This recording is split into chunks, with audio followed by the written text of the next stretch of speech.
Irregularities.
So irregular.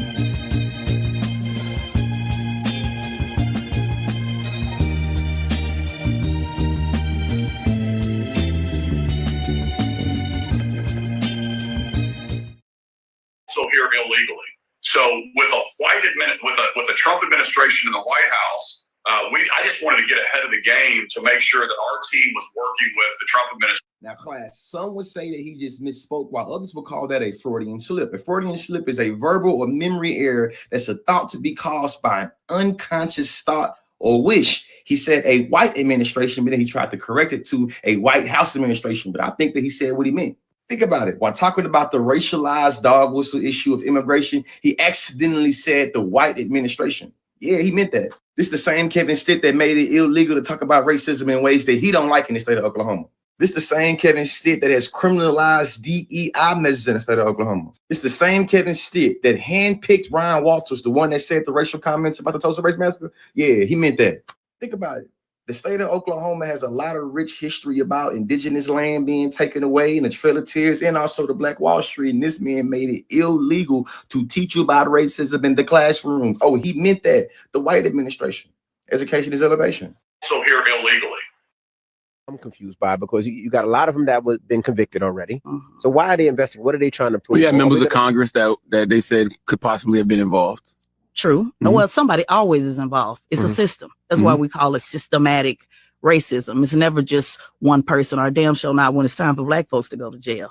94 crime bill to be exact. It's always a conspiracy. It's always somebody that is behind somebody and behind somebody. The key is the question is really getting down, getting that information, getting down to it, having the facts to actually prosecute and win. I don't really have a lot of faith in that process, to be honest with you. I don't have a lot of faith in the system itself. So, as far as I'm concerned, white folk, and that's about my only comment I have on that. That's what I'm confused. President is probably more sensitive than any president in history. And the only argument that I make is if it's good enough for your son, if it's good enough for Richard Nixon, if it's good enough for Paul Manafort, if it's good enough for those who have access to the halls of power in Washington, D.C., what about the millions of Americans who don't have access? They don't have pedigree. They don't have contacts. If you hire a lawyer in Washington, D.C. to advance a pardon request, it costs somewhere between $250,000 and $500,000 to get well-known counsel to advance that case? Well, we simply don't have it.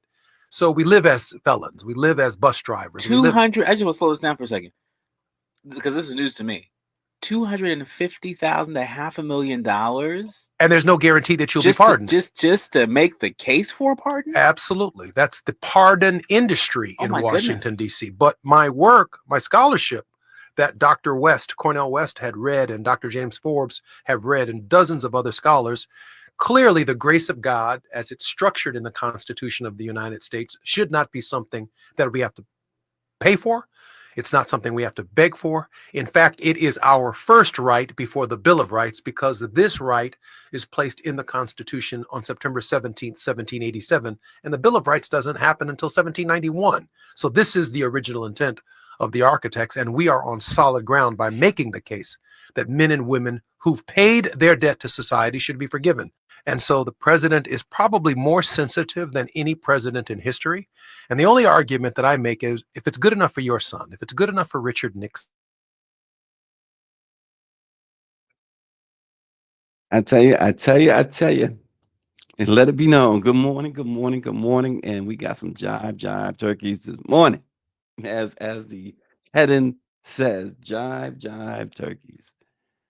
Boy, oh boy. And who better to start first? I mean, of course, we're going to talk about this and get it out the way because we knew what was happening. Jack Smith has moved to drop the charges against Trump. He has gotten away with it. And Trump, of course, I mean, saw a loser and saw a winner. I mean, his immediate reaction is, oh, see, you wasted $100 million in taxpayers' dollars. No, what it was that your legal bills are probably about $100 million, and so that's probably what you're referring to because you know that you're going to use your office to pay for your legal bills, and you're really already doing that. You got Pam Bondi as the Attorney General. She was one of your lawyers, because historically Trump does not pay his lawyers. Ask Rudy Giuliani. But Jack Smith, of course, waste of space. Merrick Garland, waste of a human being. But you know who else is the biggest jive turkey? None other than that old man who will occupy Pennsylvania Avenue's most storied residence for another month or so. Yeah, Joe Biden. His decision that he made yesterday, that he made public yesterday, was just as abhorrent as the decision he made about a week or so ago when he welcomed Trump into the Oval Office, dapped him up, congratulated him, said, welcome back. But Biden's decision that he will attend Trump's inauguration reflects the hollowness of his words, which is really troubling. It raises troubling concerns about his ideals, his loyalties, and devotions to the communities that helped propel him to the presidency. Although Biden's historical significance as the president who appointed the first Black and woman vice president, the first Black woman Supreme Court justice, and directed really record funding to HBCUs, that cannot be disregarded, I know. But his actions now require scrutiny in light of his seemingly inconsistent stand on Trump and his policies. Biden's political identity is largely based on his condemnation of Trump as a threat to democracy, characterizing him as a morally corrupt, divisive, and destructive individual. His attacks were personal and pointed, depicting Trump as a sick piece of crap, in fact, who revels in cruelty. From dismantling or dismissing, I should say, the assault on Paul Pelosi to disparaging deceased soldiers. Trump's incitement of violence, his flirtations with authoritarianism, I'm worked up this morning, And his infamous remarks about Charlottesville, in which he claimed there were, quote, fine people on both sides, were all met with fierce criticism from Joe Biden.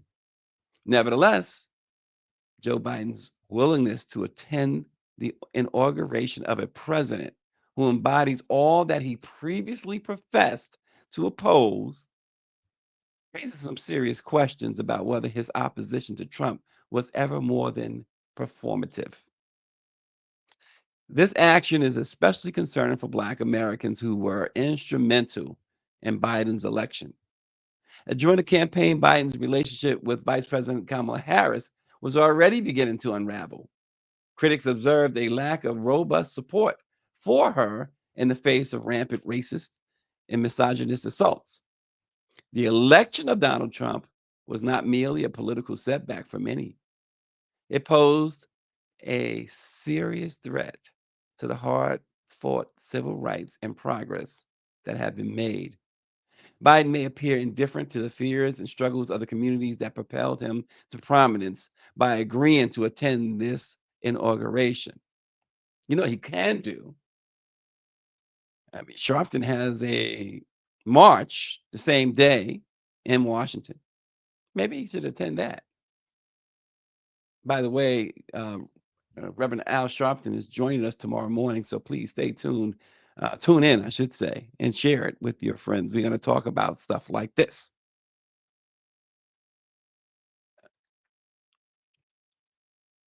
Biden's history of engaging with marginalized communities has been a source of contention for an extended period. Although he achieved these accomplishments, as we mentioned with the HBCUs, his legacy is obscured by his authorship of the 1994 crime bill, which, of course, disproportionately impacted Black Americans.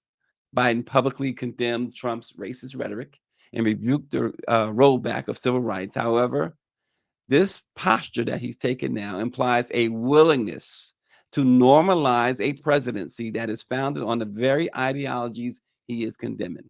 This normalization is a bitter pill for Black Americans, especially, who are now confronted with the looming specter of policies that threaten to erase the progress achieved. The symbolic gesture of Biden attending Trump's inauguration is all the more disheartening due to Trump's intentions to dismantle civil rights protections, grant police immunity in cases of brutality, and embolden racially charged policies. Biden's actions appear to indicate a preference for political decorum over principle in communities that are susceptible to these attacks. The broader privilege of white political elites who are insulated from the direct consequences of policies that disproportionately affect marginalized communities is reflected in Biden's decision to stand alongside Trump at the inauguration. Biden's conciliatory approach emphasizes the disparities in who endures the brunt of political decisions as Black Americans prepare for the resurgence of Jim Crow-like policies and a rollback of all civil rights under a second Trump administration. The Biden presidency, his presidency, right, supposedly safeguarded or celebrated, was celebrated as a safeguard against Trump and his policies, now appears to be a betrayal to those who trusted in his pledge to restore the soul of America. Biden's narrative as a defender of democracy and ally to the vulnerable is undermined by his propensity to extend an olive branch to Trump. Rather, it demonstrates a leader who is more preoccupied with political appearances and legacy than with the struggle against the forces that undermine equality and justice. This moment really is a reminder of the persistent obstacles that Black Americans face when attempting to navigate a political system that frequently assumes their support. The reality, folks, is that Biden's gestures, despite their historic significance, have not protected communities of color from the harsh realities of systemic inequity. His attendance at Trump's inauguration will be perceived by many as yet another chapter in the extensive history of betrayal by those in positions of authority. Biden's presidency which was once characterized by its promise of progress, now appears to be a false echo of the same old politics, white privilege. The message is unequivocal for Black Americans and other marginalized groups. They continue to be used as pawns in a system that places a higher value on power than on principle and expediency over justice. Biden is the real jive turkey. Yeah. Greer says his commitment to do this, despite what Trump has done, there should be enough information to let us know we should not expect anything else. It's infuriating. And I wonder, we've often talked about every time we go to the White House, the amount of Black folks in the White House that work at the White House. I wonder how they feel about this. I guess give it another month and a half or so, maybe they'll start letting us know how they really feel. Because most, if not all of them, are frantically looking for other jobs. Because there's no Black jobs in the White House come January 20th. David Youngblood says, what core powers can Biden engage in order to stifle the impact of Trump? He can declare martial law, is what Youngblood is asking. She says it's not true. Is there Black jobs in the the gardener, the cook, the butler? Yeah. Tim Scott, Byron Donalds, maybe Candace Owens can get one of them jobs. Maybe I don't know if Candace Owens can cook. Maybe she got a green thumb and she could be the gardener.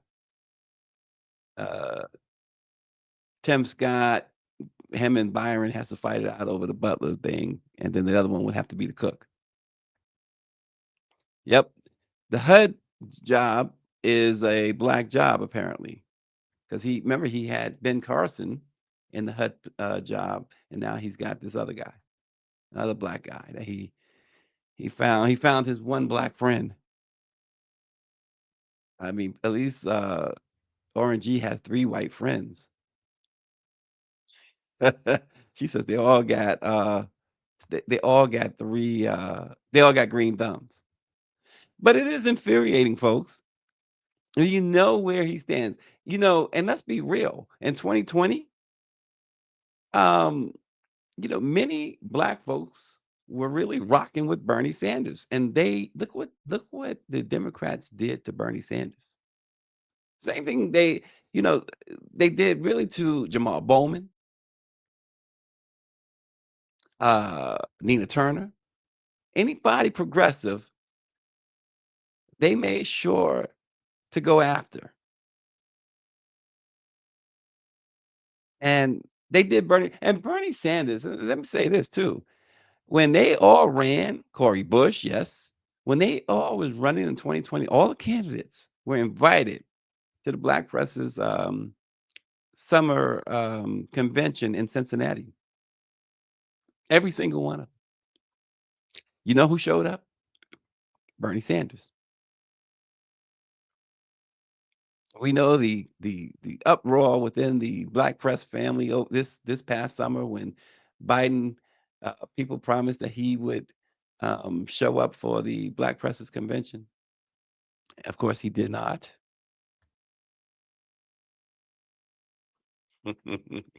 I agree, Greer. But it makes you wonder. Those 8 years under Obama, was he simply spying? Was he like a spy? And just like Trump understood the votes he needed, who he needed to go after. Biden understood that he needed to go after Black folks. So what's the difference? What's the difference? Yes, Biden attempted to and for the most part showed presidential decorum, at least publicly while in office.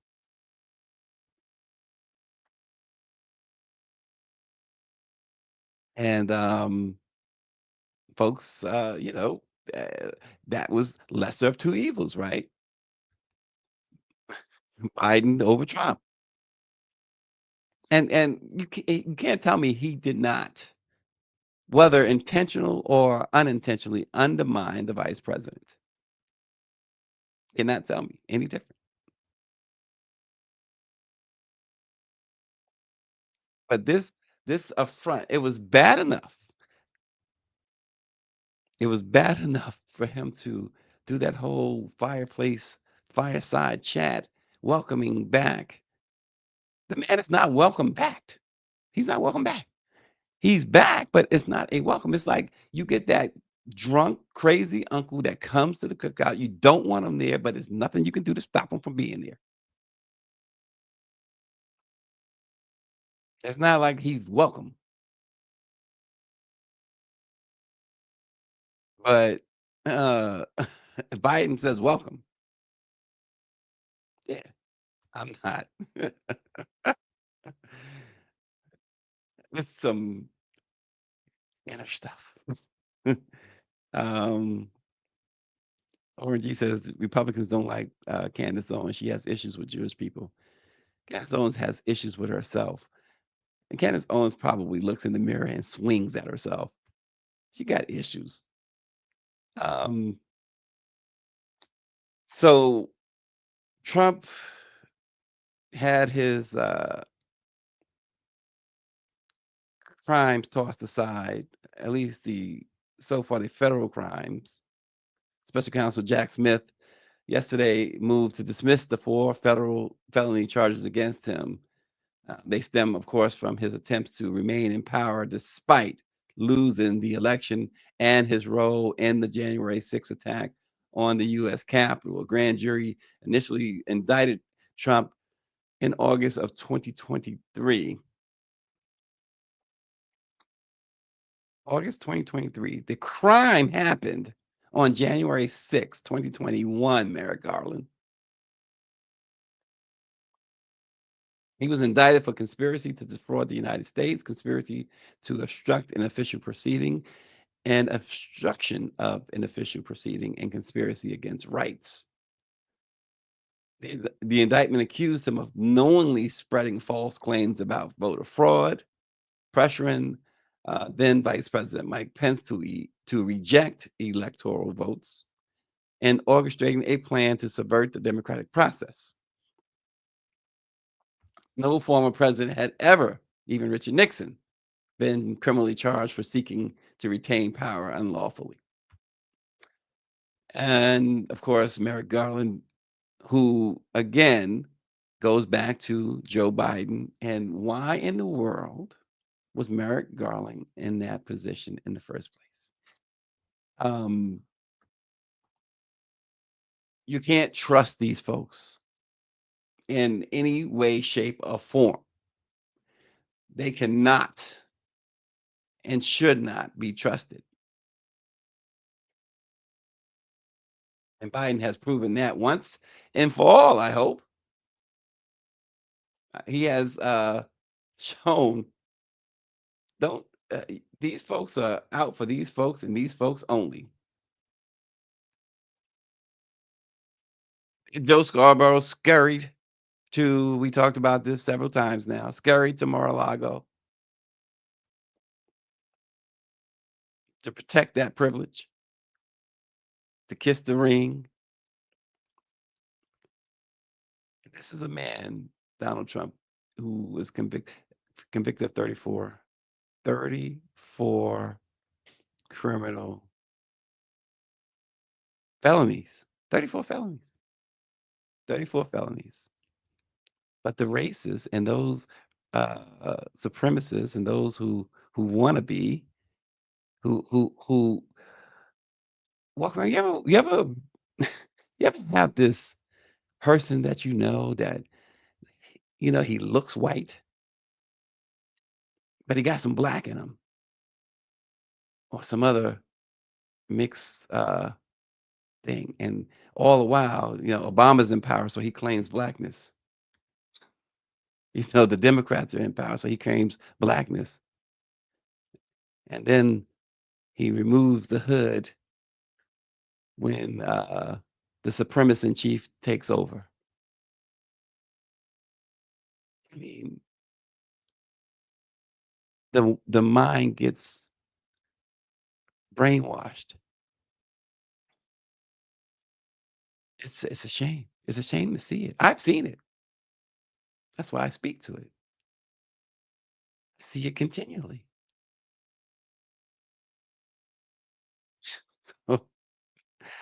I, I even know a black person down in the South who runs around basically with everything but a MAGA hat. Who, as they say, oftentimes don't have two nickels to rub together. And talk about Trump. It's like you down in the deep South, dude. You've been oppressed so much you don't even know you're being oppressed. Yes, and Morning Joe's ratings are down 70%. He says Al Sharpton better jump ship before he gets the blame. Oh gosh, we tune in tomorrow. We have the Reverend Al Sharpton joining us tomorrow, so tune in to let it be known tomorrow. Listen, the Congressional Black Caucus will have a record. This is ironic. They will have a record 62 members for their next session of Congress, contributing toward the highest number of Black federal lawmakers in history. In all, 67 Black people will serve in Congress. 5 Republican members are not listed as members of the CBC. These are these are the ones that are looking for Massa to throw the chitlins off the table. While the caucus members had planned to uphold a policy agenda for Black and marginalized people under a Kamala Harris administration, instead, Representative Gregory Meeks of New York said the CBC's role will be to hold Donald Trump and his congressional supporters accountable. Meeks said, "We've always been the conscience of the Congress, and that's no matter who's in charge. We always try to work with folks where we can, but we call them out also. And now we have more of these leaders to call truth to power to make sure that the voices of the voiceless are heard." The CBC, of course, was established in 1971. Though all the members are Democrats, its mission has been to represent Black and marginalized groups through voter enfranchisement, health care access. Just think about what the CBC is about, right? Voter disenfranchisement, or enfranchisement, I should say, healthcare access, broader educational opportunities, jobs, reform of the criminal justice system, and foreign relations with predominantly Black nations around the world. Every single mission is the opposite of what this incoming administration is about.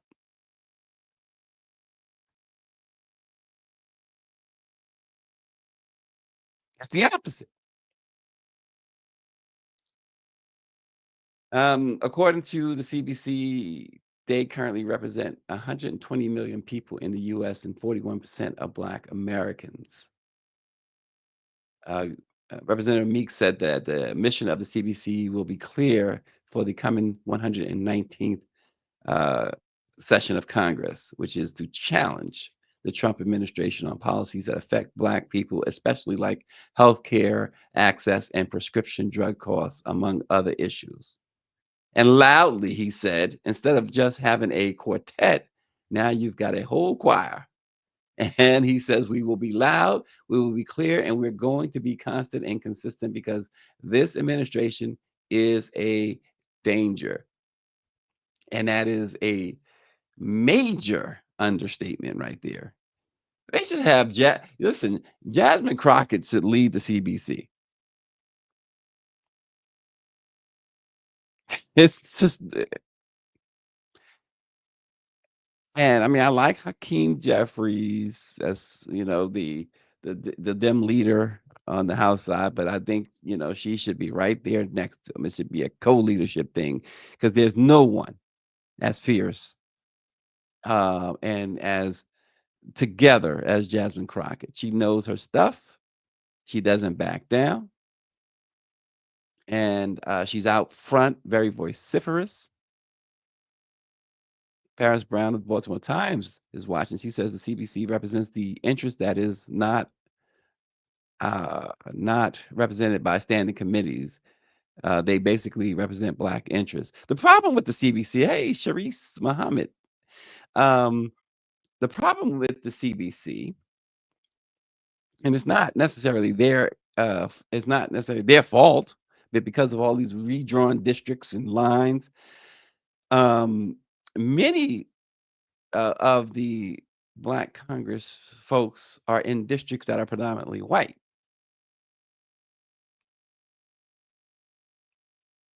So that becomes an issue because they have to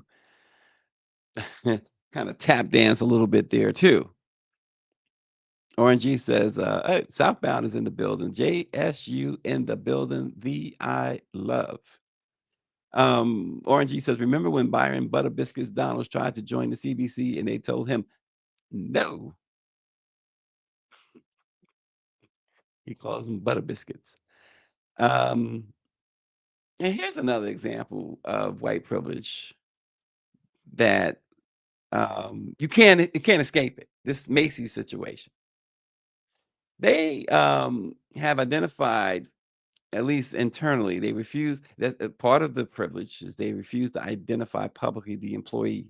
But they said this employee went rogue on them, intentionally concealed as much as $154 million in expenses over the past few years, which forced Macy's to delay its quarterly earnings release. The employee, quote, intentionally made erroneous accounting entries in an effort to hide expenses for years, from the fourth quarter of 2021 through the most recent quarter ended November 2nd. Macy's estimates the missing expenses as much as 154 million. They say, well, it could be as low, quote unquote, as 132 million. During the 3-year period in question, Macy said it had incurred a total of $4.36 billion in delivery expenses.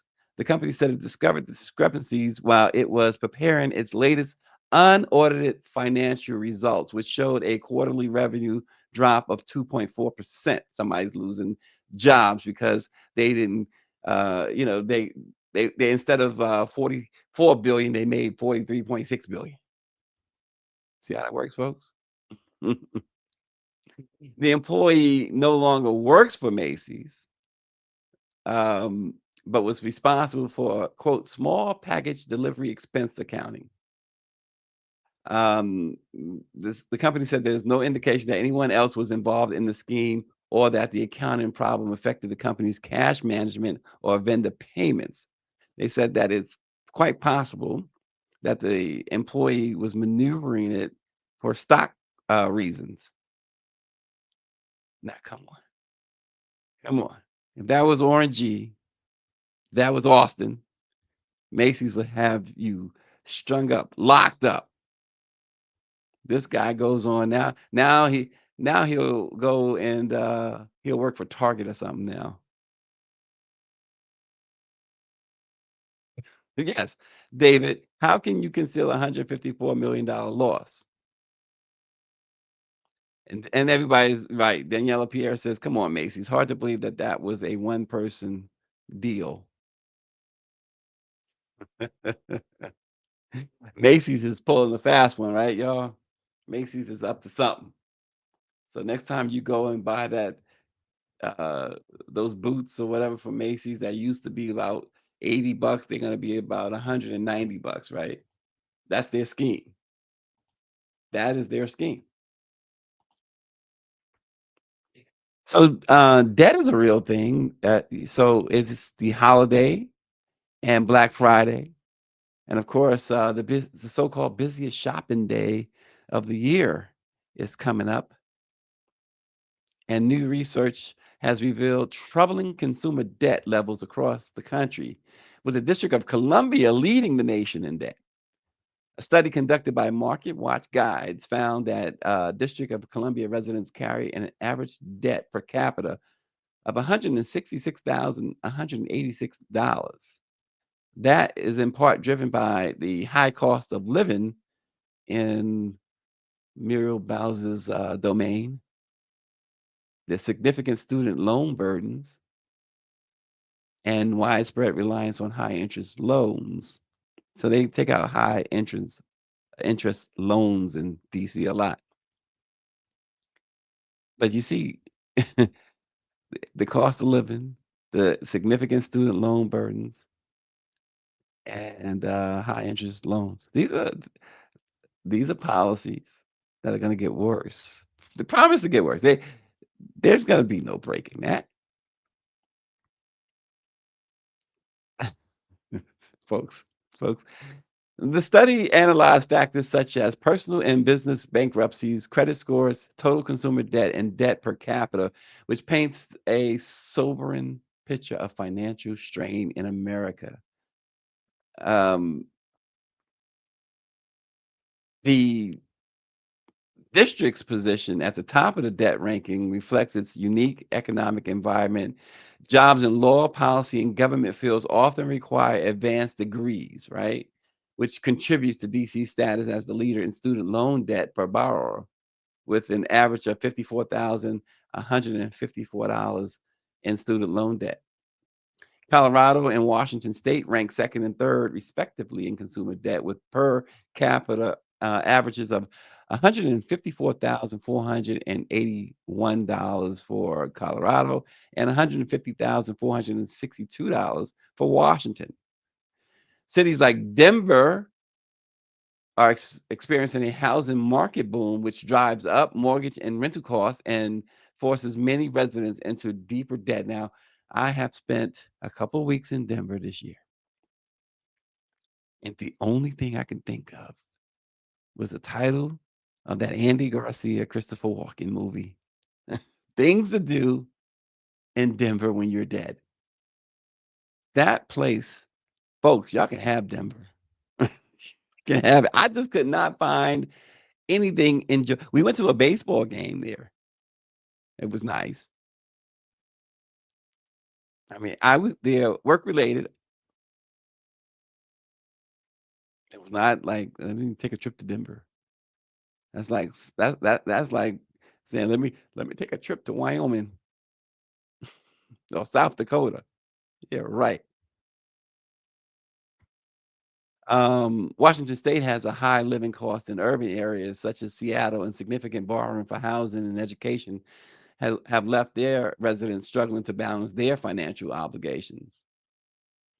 And the study also highlighted trends in credit usage and bankruptcy rates.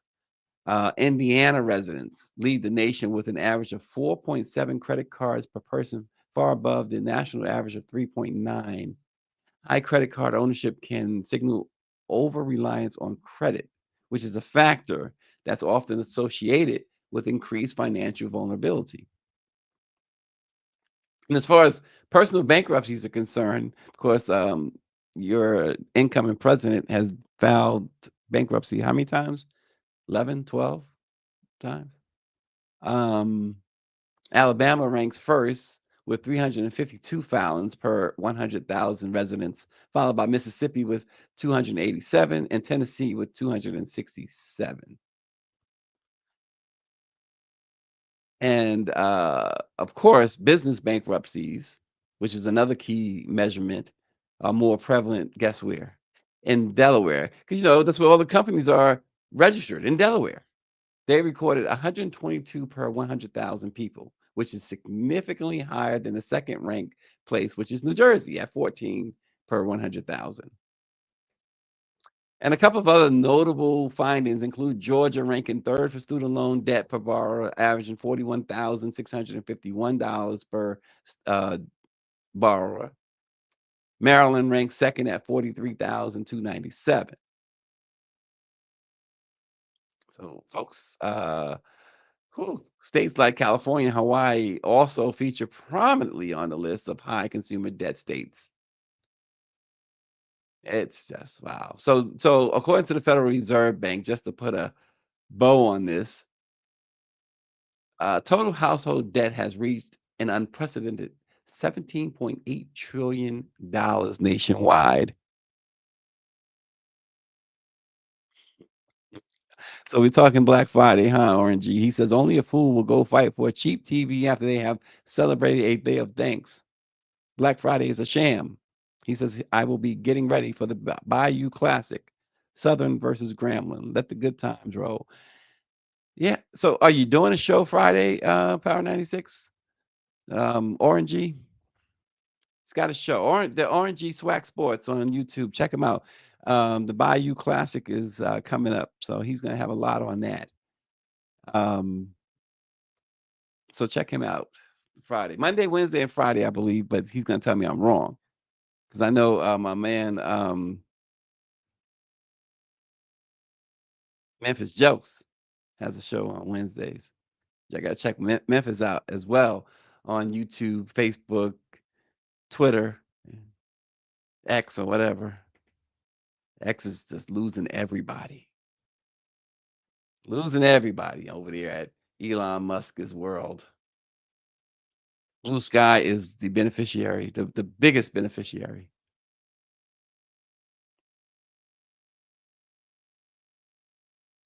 Well, Gary Chambers said, what Mike V? He says, he put out a message and said, folks better not go to a SWAC game and go vote for the black mayor in the election.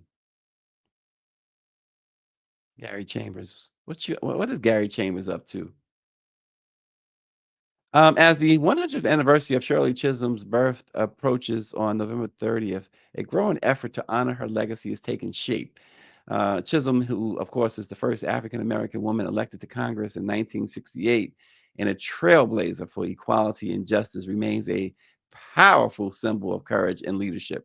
The Shirley Chisholm Congressional Gold Medal Act, spearheaded by Democratic Senator Laphonza Butler, is moving closer to passage with bipartisan support.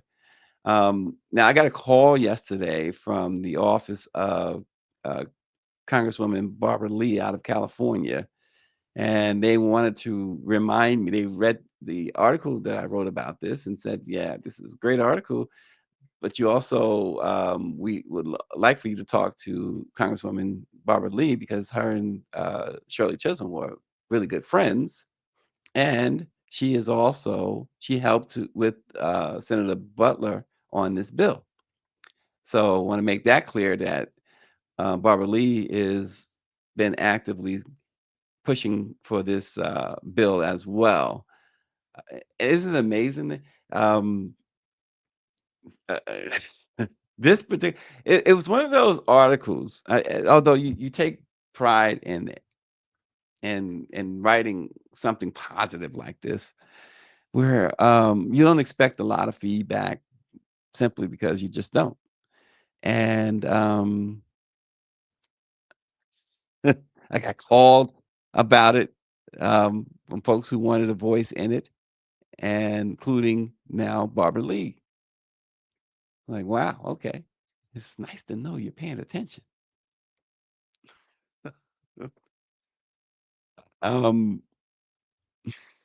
Yes, Orangey is doing a show, and he says, I will tell black people where to spend their black dollars at black-owned businesses in New Orleans. He does a good job of that. Anyway, but that should be an interesting show to watch on Friday. Folks, check out the Orangey Swag Sports on YouTube on Friday. He'll tell you how to spend your black dollars, or where, at least. He'll suggest where in New Orleans. David Youngblood says, please bring Representative Lee on the show. We have, in fact, yesterday talked about her coming on the show. And her office, I'm always throwing that up there, David. And her office said perhaps mid-December, mid next month. So I will definitely be following up with the Congresswoman And Mike V wants me to drop a link to the article. Y'all know I can barely walk and chew gum. You want me to do more than one thing at a time. But this bill for Shirley Chisholm is really a really good thing. And there you go, Mike V. Greer says, I know he can't walk and chew gum. So she puts the links up there for you. Shirley Chisholm, her career, her groundbreaking career includes her historic 1972 presidential campaign, during which she became the first Black woman to seek the nomination of a major political party. And we all remember and know well her slogan, unbought and unbossed. That is Shirley Chisholm. Yes, Mike V. Why you got to tell my business? He says you can sit and drink scotch, though. Yeah, put my business in the street, Mike V. I thought me and you were cool. It got a single malt, just in case anybody needs to know. Preferably the Johnny Walker 18-year or the Macallan 12, preferably Macallan 18. I'll settle for Johnny Walker Blue. Just saying. Just saying. Just saying. Folks, we have been talking a lot since the election. We've been trying to, and we will continue to bring you information that we hope will help you to navigate this incoming dictatorship, and particularly for Black folks. And that's our audience, number one, Black folks for the most part. I know we have others who watch, but again, we realize that there are no allies. So we're going to be continue to bring you information that perhaps can help you now. This is like the Green Book. We're going to be your Green Book on as many things as possible. You can count on that. And part of that is our guest tomorrow is the Reverend Al Sharpton. And we expect to hear some direction from a civil rights leader. What are the plans? Are there plans? And you guys know I don't always see, for the most part, almost never see eye to eye with Reverend Sharpton, but who else is out there on the front lines like him?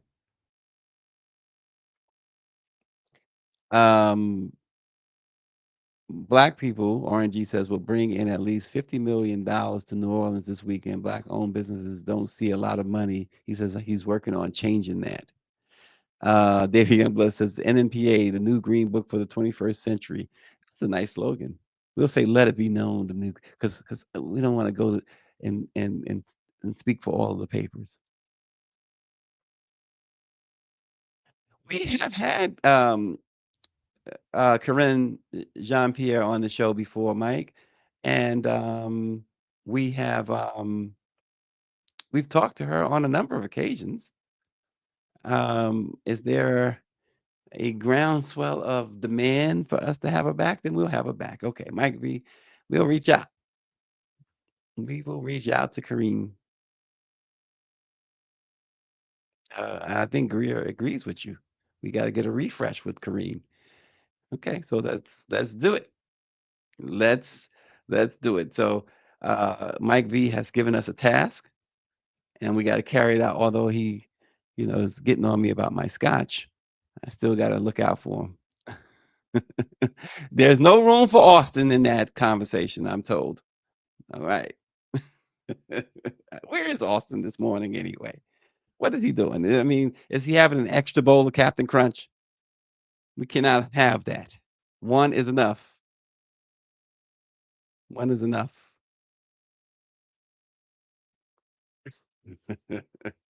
But join us, though, tomorrow as we do talk in a pretty riveting conversation with the Reverend Al Sharpton. Join us then, folks. And thank you so much for continuing your support of Let It Be Known and your unwavering, oh gosh, there's Austin. I was going to say your unwavering support of the Black press. He's telling me to stop hating. So in other words, Austin intends to try and crash a interview with Kareem. Boy, you know, we got problems with Austin, y'all. He does stuff like that. he That's okay. We'll make sure that he's nice and comfortable for the Corinne Jean-Pierre interview. So until then, we will see you tomorrow with the Reverend Al Sharpton.